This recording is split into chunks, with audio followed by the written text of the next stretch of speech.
Hi, dear players. Welcome to my Eggy workshop tutorial. In this tutorial you'll learn the basic settings of the motor tool. Open the motor and you'll find motor type section. Here you can choose between fixed linear, fixed circular, and single pendulum. After selecting fixed linear, you can set the speed according to the direction of movement.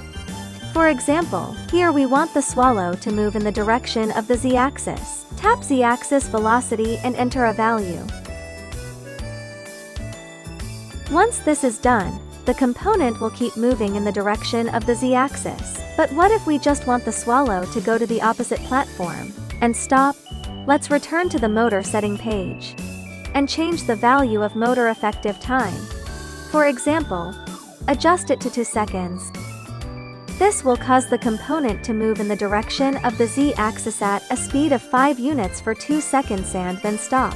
After testing, we find that it couldn't reach the destination. So let's keep changing the values for time and speed. We need to keep the formulas, speed multiplied by time equals distance in mind.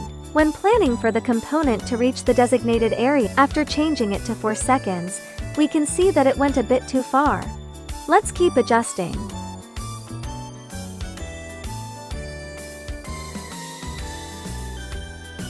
And the best answer is 3.5 seconds. The same applies to the motor setting under fixed circular.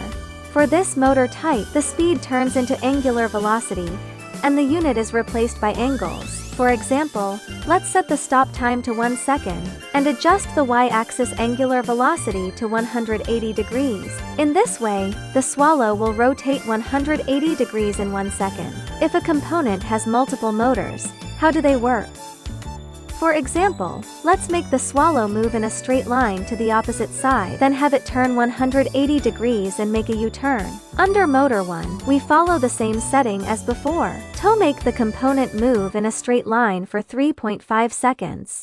Then proceed to motor to settings. Under motor type, select fixed circular. Next, set the motor stop time to 1 second, and adjust the y-axis angular velocity to 180 degrees. Now, tap test motor. The swallow turned around right from the start. Of course, that wasn't what we intended. Additionally, the 2 motors activated at the same time. If we want them to start working in sequential order, we need to set the time for initial delay.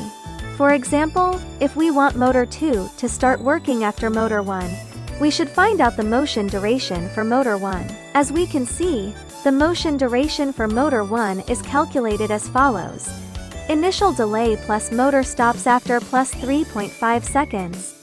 In that case, initial delay for motor 2 should be 3.5. Let's test it out. We can see the swallow moves in a straight line for 3.5 seconds, then enables motor 2 to turn around.